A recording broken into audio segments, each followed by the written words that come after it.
नमस्कार, spread piece channel में आपका स्वागत है। आज सुनिए मालती जोशी की लिखी कहानी पहली बार। दिव्या और उसके पापा फटाफट सीढ़ियां चढ़ गए थे। उनके पीछे पीछे सामान लेकर चढ़ता हुआ होटल का पोर्टर भी नजरों से ओझल हो गया था। मैं ही बोझिल कदमों से एक एक सीढ़ी गिनते हुए चढ़ रही थी। इतनी खीज हो रही थी कि अगर कोई लिफ्ट वाला होटल मिल जाता तो क्या बिगड़ जाता, पर कभी कभी कंजूसी की हद कर दी जाती है। 152 सीढ़ियां चढ़ने के बाद मोड़ से पहले एक चौड़ी सी लैंडिंग थी। वहीं खड़े होकर थोड़ा आराम करने का इरादा किया तो देखा कि वहां पहले से ही कोई खड़ा था। शायद मेरे विलंबित आरोहण के कारण बेचारे को जबरदस्ती यह विश्राम करना पड़ा था। मैंने शरारत से मुस्कुराते हुए देखा तो वे भी पहचानने में चूक गए। थोड़ी देर बाद वे बोले, अरे सुमन, तुम सुमन ही हो ना? मैंने सिर हिलाकर स्वीकार किया। पहचाना, पर इतने दिन हो गए हैं इसलिए एकदम पहचान नहीं पाया। फिर उन्होंने कहा, अब चलूं मैं? मैंने कहा, नहीं तो वे सोचेंगे पता नहीं मुझे क्या हो गया। वे हंसते हुए नीचे उतर गए। मैं किसी तरह अपने को खींचते हुए ऊपर पहुंची। ऊपर पहुंचने पर देखा दिव्या तो जीने के सिरे तक पहुंच चुकी थी। कहां रह गई थी मां? दिव्या ने ममता से मेरा हाथ थाम लिया और कमरे में ले आई। श्रीमान जी आराम से कुर्सी पर लेटकर अपनी थकान मिटा रहे थे। सामने वाली कुर्सी में मैं धंस गई, सांस थाम कर लेटी रही। मैं यह सोच रही थी कि इनसे बात करूं, लेकिन जवाब देने की शक्ति मुझ में नहीं थी। थोड़ी देर बाद हड़बड़ी में उठते हुए मैंने कहा, दिव्या, बाथरूम में देख तो, नल आ रहा होगा तो नहा लूंगी। तभी दिव्या ने कहा, चाय तो ले लो पहले। चाय तो पता नहीं कब आएगी, मैंने कहा और कपड़े लेकर बाथरूम में चली गई। दरवाजा बंद कर मैंने सबसे पहले दीवार में लगे आईने में अपना चेहरा देखा। 36 घंटे की थकान के बाद मेरा चेहरा बहुत मुरझाया हुआ लग रहा था। देखते ही मुझे रोना आ गया। सोचने लगी, क्या आज ही उस पुराने चेहरे से सामना होना जरूरी था? उसने क्या सोचा होगा? शायद राहत की सांस ली होगी और वर्षों पहले लिया गया अपना निर्णय सही माना होगा। फिर तो जैसे एक जिद सी सवार हो गई मुझ पर। मैं देर तक नहाती रही, बालों की गर्द धोती रही, ठंडे पानी से चेहरा धोती रही। दरवाजे पर दस्तक नहीं होती तो शायद मैं बहुत देर तक नहाती रहती। बाहर आकर देखा तो चाय आ चुकी थी और सब लोग मेरा इंतजार कर रहे थे। मैं सीधे ड्रेसिंग टेबल के सामने बैठी और कहा, दिव्या, जरा कंघा तो देना। चाय तो पी ली, अब तैयार हो जाऊं। इन्हें चाय की चुस्की लेते हुए मुझे समझाते हुए कहा, स्मार्ट बनने की कोशिश मत करो, चाय पी लो पहले। बिना चाय के तुम्हारी हालत कैसी हो जाती है मैं जानता हूं। मजबूरी में चाय पीनी पड़ी और सच कहूं तो बड़ा अच्छा भी लगा। रेलवे स्टेशन की पनीर चाय पीते पीते उब चुकी थी मैं। अब दिव्या समझदारी से बाथरूम में चली गई। उनके हंसी में छुपी शरारत को मैंने चुपचाप झेल लिया। अब सचमुच मन हल्का हो आया था। उसी प्रसन्न मुद्रा में मैंने गुनगुनाते हुए अपनी केश सज्जा पूरी की और मेकअप किया। सूटकेस खोलकर बैठ गई। सोचने लगी कि क्या पहनूं। कुछ समझ में नहीं आ रहा था। साड़ी नहीं लाई थी, लेकिन जो लाई थी वे सेंसर होकर आई थीं।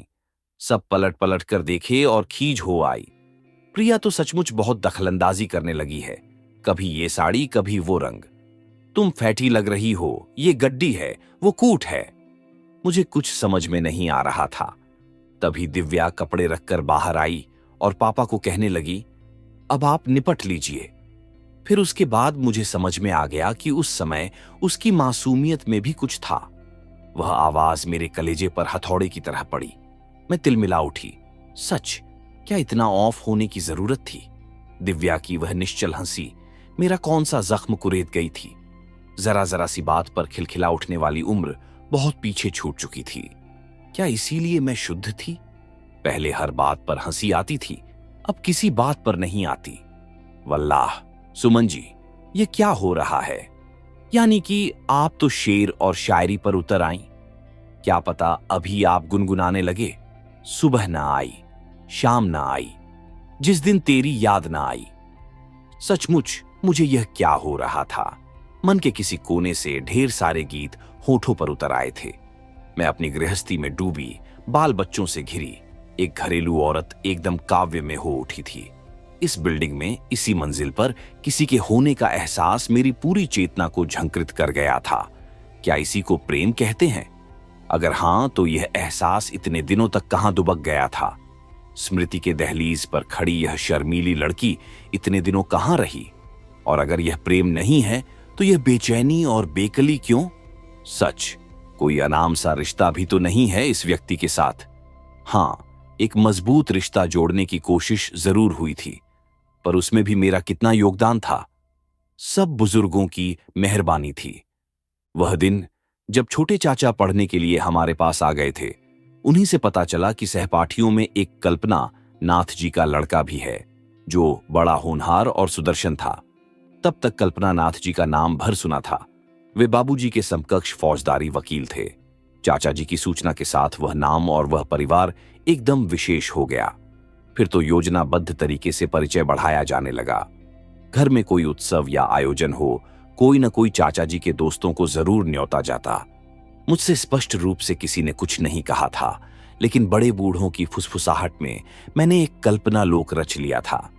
मैंने सपनों का एक संगमरमर से बना मंदिर बना लिया था और देवता की प्राण प्रतिष्ठा भी कर दी थी। अब सोचती हूं तो हंसी आती है, लेकिन उस समय वही सबसे बड़ा सच था। कितने दिनों के बाद मेरा यह किशोर सपना मुझसे टकरा गया है, इस आवेग के साथ कि मैं एकदम लड़खड़ा गई हूं। जैसा कि तय था, हम लोग गिरजा शंकर के यहां खाने के लिए गए। मुझे तो संकोच हो रहा था, लेकिन वे बोले, यही ठीक रहेगा। जितनी देर रहेंगे, घर परिवार को उतने ही इत्मीनान से देख सकेंगे। ड्राइंग रूम से कोई भी निभा ले जाता है। हम लोग लगभग 10 बजे तैयार होकर नीचे उतरे। सड़क पर वाहनों का रेला सा गुजर रहा था। दफ्तर की आफत थी, ऐसे में अपने लिए रिक्शा खोजना मुश्किल लग रहा था।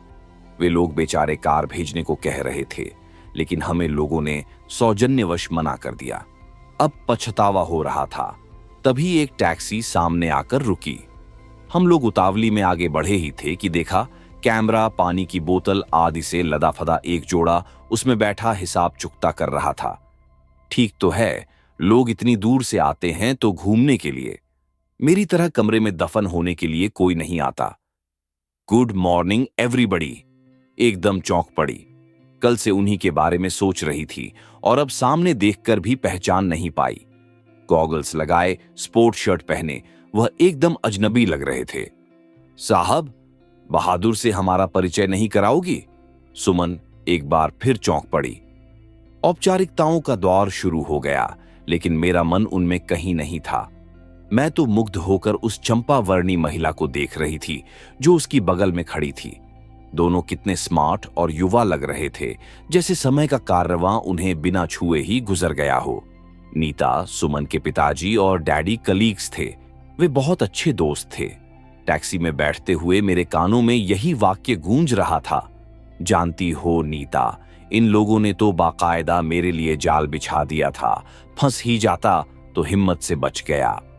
डैडी ने कहा, बेटा, बचना हो तो उड़नछू हो जाओ, बस इंग्लैंड भाग गया। मुझे यह सब कुछ सुनकर बड़ा अजीब सा लगा। दिव्या की शादी के बाद ही लौटा था। मन में अजीब सा विचार कौंध गया। उसी आवेग में हमने गिरजा शंकर के घर का दौरा किया।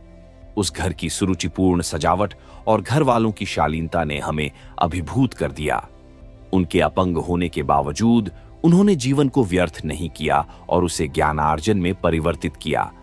वह महिला बहुत बहुश्रुत थी और उनकी बातें सुनकर मुझे लगा कि वह जितनी सुंदर थीं, उतना ही उनका परिवार भी था। दिव्या ने उन लोगों के घर पर इतनी विनम्रता से सवालों के जवाब दिए, जैसे वह कोई राजा की बेटी हो। पूरे दिन अच्छा समय बिता, लेकिन मेरा ध्यान दिव्या की शादी की तैयारियों में ही डूबा रहा। यह सब ठीक हो जाएगा, मैंने मन ही मन सोचा। और फिर एक दिन मुझे समझ में आया कि दिव्या का सपना और मेरा सपना दोनों अलग अलग हैं। उनके सपने को पूरा होने से रोकना मुझसे नहीं हो पाएगा। आप सुन रहे थे मालती जोशी की लिखी कहानी पहली बार।